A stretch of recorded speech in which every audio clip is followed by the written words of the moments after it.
Let us go to the musings of a decrepit old poet. I take you now to the Raven.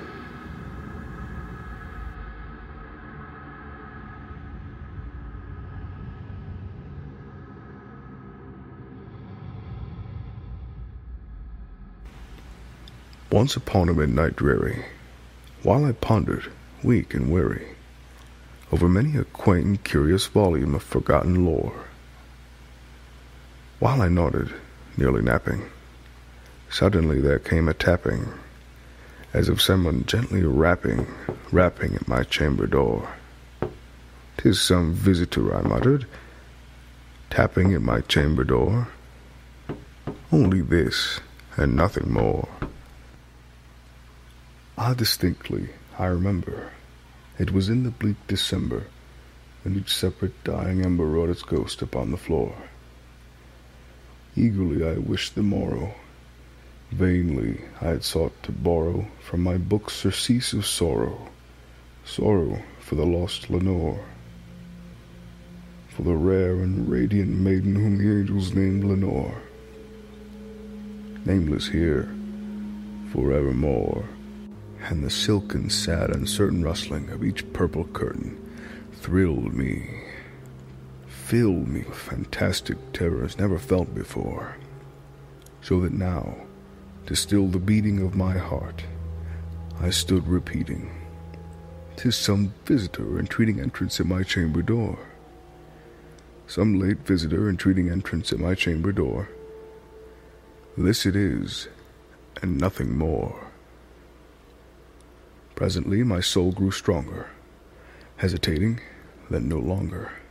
"Sir," said I, "or madam, truly your forgiveness I implore, but the fact is I was napping, and so gently you came rapping, and so faintly you came tapping, that I was scarcely sure I heard you." Here I opened wide the door. Darkness there, and nothing more. Deep into the darkness peering, long I stood there, wondering, fearing, doubting, dreaming dreams no mortal should ever dare to dream. But the silence was unbroken, and the stillness gave no token, and the only word there spoken was the whispered word, "Lenore." This I whispered, and an echo murmured back the word, "Lenore." Merely this, and nothing more.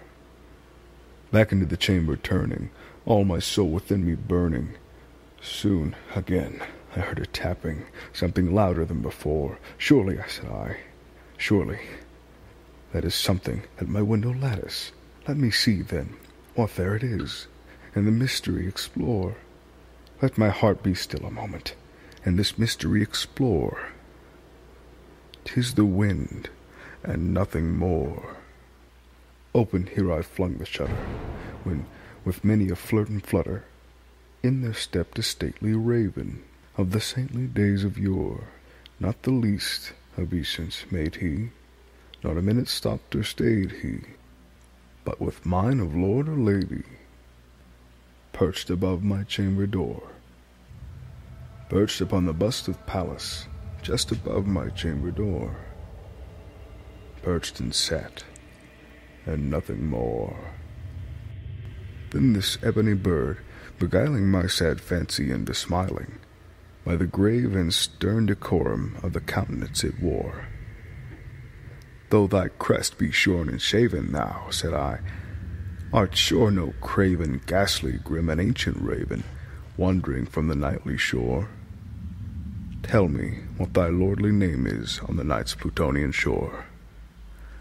Quoth the raven, "Nevermore." Much I marveled this ungainly fowl to hear discourse so plainly, though its answer little meaning, little relevancy bore. For we cannot help agreeing that no living human being ever yet was blessed with seeing a bird above his chamber door, bird or beast upon the sculptured bust above his chamber door, with such a name as Nevermore. But the raven, sitting lonely on that placid bust, spoke only that one word, as if his soul in that one word he did outpour. Nothing further than he uttered, not a feather than he fluttered, till I scarcely more than muttered, "Other friends have flown before, on the morrow he will leave me, as my hopes have flown before." Then the bird said, "Nevermore." Startled at the stillness broken by reply so aptly spoken, "Doubtless," said I, "what it utters is only stock and store, caught from some unhappy master, whom unmerciful disaster followed fast and followed faster, till his songs one burden bore, till the dirges of his hope that melancholy burden bore, of never, nevermore." But the raven still beguiling all my sad fowl into smiling, straight I wheeled a cushioned seat in front of bird and bust and door.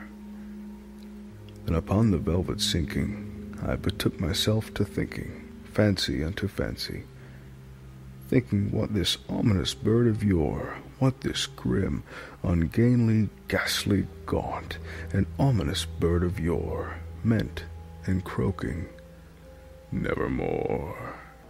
Thus I sat engaged in guessing, but no syllable expressing to the fowl, whose fiery eyes now burned into my bosom's core. This and more I sat divining, with my head at ease reclining on the cushion's velvet lining that the lamplight gloated o'er. But whose velvet violet lining, with the lamplight gloating o'er, she shall press, nevermore. Then, methought, the air grew denser, perfumed from an unseen censer, swung by seraphim, whose footfalls tinkled on the tufted floor. "Wretch," I cried, "thy God hath lent thee, by these angels he hath sent thee, respite, respite and nepenthe from thy memories of Lenore. Quaff, oh quaff this kind nepenthe, and forget this lost Lenore." Quoth the raven, "Nevermore." "Prophet," said I, "thing of evil, prophet still if bird or devil, whether tempter sent, or whether tempest tossed thee here ashore. Desolate, yet all undaunted, on this desert and enchanted, on his home by horror haunted, tell me truly, I implore, is there balm in Gilead? Tell me, I implore." Quoth the raven, "Nevermore." "Prophet," said I, "thing of evil, prophet still if bird or devil, by that heaven that bends above us, by that God we both adore, tell this soul, with sorrow laden, if within the distant Aidenn it shall clasp a sainted maiden, whom the angels name Lenore, clasp a rare and radiant maiden, whom the angels name Lenore." Quoth the raven, "Nevermore." "Be that word our sign of parting, bird or fiend?" I shrieked, upstarting. "Get thee back into the tempest and the night's Plutonian shore. Leave no black plume as a token of that lie thy soul hath spoken. Leave my loneliness unbroken. Quit the bust above my door. Take thy beak from out of my heart, and take thy from off my door." Quoth the raven, "Nevermore." And the raven, never flitting, still is sitting on the pallid bust of Pallas just above my chamber door, and his eyes if all the seeming of a demon that is dreaming, and the lamplight o'er him streaming throws his shadow on the floor, and my soul from out that shadow that lies floating on the floor shall be lifted nevermore.